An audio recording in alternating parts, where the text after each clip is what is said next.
Hello everyone. Today I wanted to talk to you about advanced riding and why I think it's a great thing and I would recommend it to everyone. I've just passed my IAM, the Institute of Advanced Motorists, riding test, which has been the culmination of kind of like the last year's riding for me. So firstly, why did I do the advanced riding course and test? Two reasons. The first was because I wanted to reduce the likelihood of having an accident, minimise my chances of being involved in an accident. And secondly, because I wanted to get the most out of my bike. I was feeling that I was only really scratching the surface with the capability of my bike, and I wanted to get a bit more from it. As I said, the main overriding factor was to be safer, and I learnt the hard way. Back when I first started riding in 2014, not very long ago at all, did my CBT, bought myself a little 125 run around, and within 24 hours of buying my 125, I promptly wrote the bike off. Travelling along a road on it, was approaching a bend, and then realised that the bend was a left-hand bend, was tightening up somewhat, which I hadn't realised, was going too fast for it. Because I wasn't leaning the bike over far enough and didn't have the confidence in my riding skills or the bike to lean over further, I started drifting onto the wrong side of the road. Car coming the other way, panicked, grabbed a fistful of front brake, which then promptly tucked the front, and I low-sided onto the floor, writing off the bike. It was a painful lesson. Fortunately, I wasn't too badly hurt, but a bit sore, and my ego was certainly very battered and bruised. And the thing is, I know that that exact same incident happened to me today. None of that would have happened, and I would have got around that corner without any problems whatsoever. So that was one of the first things that really prompted me to do advanced riding. Now I know what you're thinking. There's a lot of stereotypes around so-called advanced drivers, riders. The image that springs to mind for advanced riders is people wearing high-vis tops, shiny white helmets, riding GSs, all talking about, oh, you should have shaft drive rather than chain drive and all that sort of thing. And there is no doubt that there is some of that out there. I mean, there are two advanced riding groups that I'd researched. There was either the IAM, the Institute of Advanced Motorists, or ROSPA, the Royal Society for the Prevention of Accidents, and I'm sure both those groups have got their fair share of those sorts of tedious people. But actually my own personal experience couldn't have been further from the truth. I mean, the local affiliated IAM group that I joined, one of the largest in the country, and it could well be that just from those sheer numbers I was lucky that I've not really come across those people.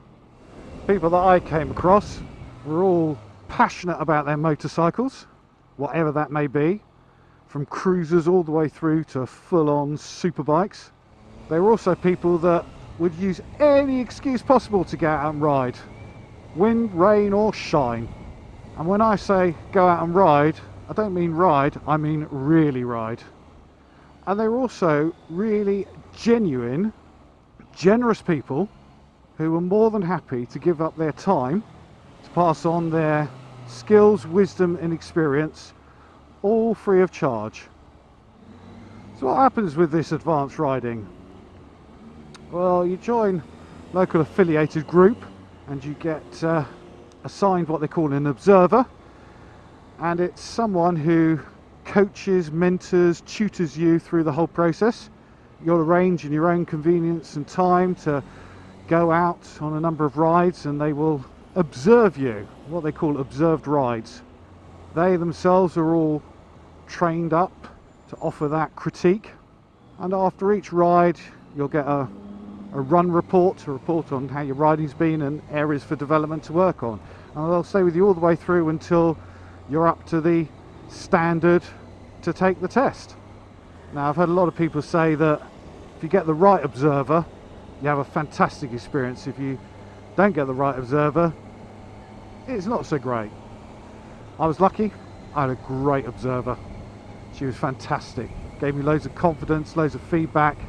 Really enjoyed going out riding with her. So what's this advanced riding all about?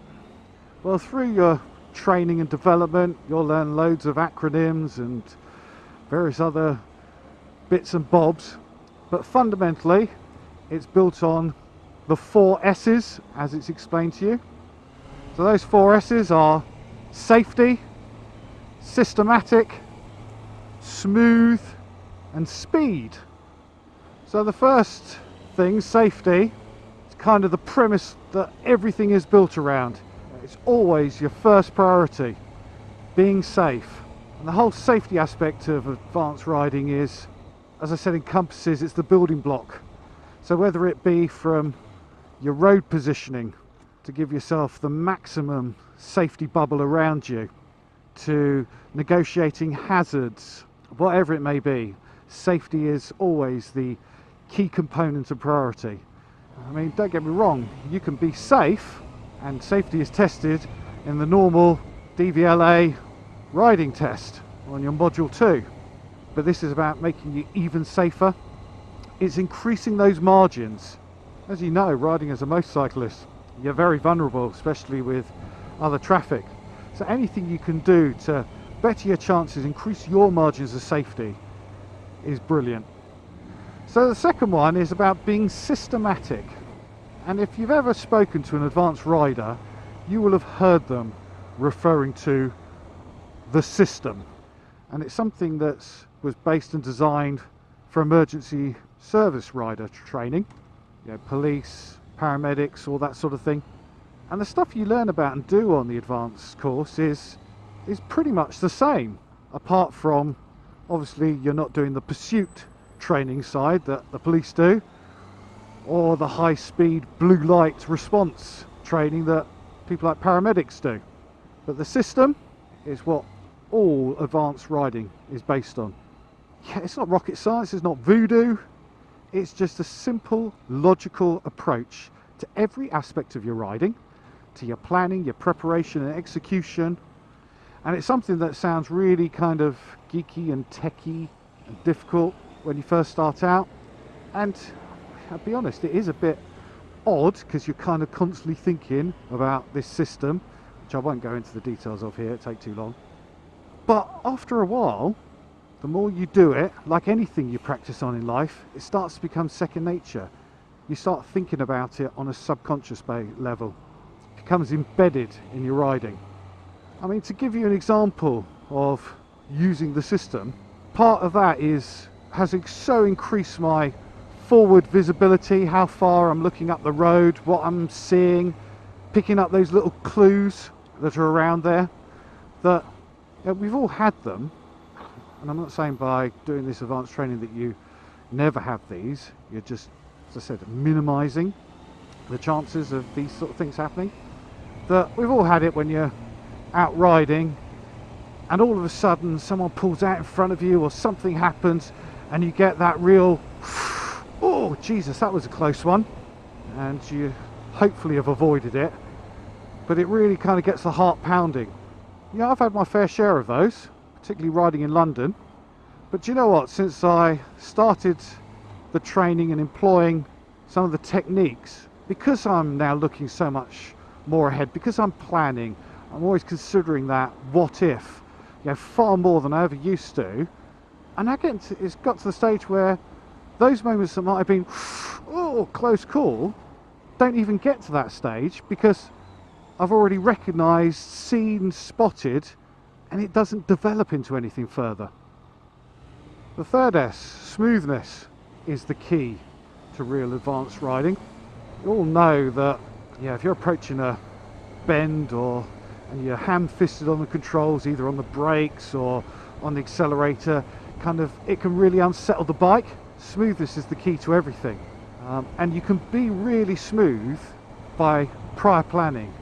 Using the system and seeing things earlier and preparing and planning for things allows you to be so much smoother in your riding. Smoothness almost comes naturally as a consequence of a really good vision and planning around you. And because you're smoother, you've got far more control of your bike. Smoothness was something that I really, really struggled for. Do you know, the penny really dropped for me on one day when I was out on one of these observed rides.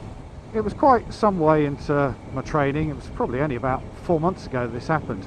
I went out for a ride, finished off the ride, spoke to my observer, and she said to me, you know, how did you feel it went? And I said, well, yeah, I thought it was good, but I was just didn't feel that I'd made much progress, that it was really slow. And she said to me, no, it wasn't slow at all. And what it was that I'd actually probably for the first time really started to put everything together in a ride, and I'd been silky smooth on this ride. And because I'd been so smooth, I felt like I had so much more time. You know, corners weren't rushing up at me and I was having to dive on the brakes or anything like that. You know, almost you could say that when it starts to feel as if your riding's in slow motion, that's a really good sign that you're being smooth. So the final S is speed, and that's not about riding flat out, wringing the neck of the bike, hair on fire, scraping the pegs on your ride down to Tesco's. Again, if you've ever heard one of those dull and boring advanced riders, you will have heard the term about making progress. And actually, it sounds a bit twatty, but that's exactly what it is. It's about utilising all your skills, all your planning to safely carry on your journey briskly. So speed can be around accelerating sharply up to a new speed limit when there's a change of speed limit. It's about, you know, spotting and making and using the overtaking opportunities that are presented to you. It's not about going slowly or not having fun. So it's not about out and out speed, as I said. It's more about maintaining the pace of your ride. That's probably a better way of doing it. Of, you know, spotting those filtering opportunities so you can, you know, weave in and out without inconveniencing other road users and make progress on a vehicle that's much smaller and dynamic and more mobile than most other traffic. So what have I taken out of all this advanced riding stuff? Well, as I said, there's no doubt it's made me what I consider to be a safer rider. I'm avoiding scenarios now that I previously might not have avoided. It's made me far more aware around my surroundings, certainly in terms of looking forward vision, you know, spotting things early on. And it has made me a much smoother rider as well. It's given me a much greater confidence in the abilities of my bike. I told you earlier on about when I wrote off my 125. You know, I know now that if I get it a little bit wrong and I end up arriving at a corner a little too hot, I don't need to panic. You know, I know that there's lots in reserve, particularly in terms of the capabilities of the bike. I know that I just need to focus on my exit point of through the corner, not looking down at my front wheel or where I don't want to end up going, looking where you want to go, and cranking the bike over a bit more. And 99 times out of 100, the bike will stick. You'll get round the corner. And as a consequence of being safer, in my view, but also smoother, not only am I exploiting my bike more and enjoying riding my bike so much more because I'm getting so much more out of it, but it's made me a faster rider. Because I'm preparing, got my plan and approaching things in a systematic way, I'm able to carry far more speed through corners. I'm not having to brake so heavily and carry more speed, and I can get on the gas earlier coming out of them.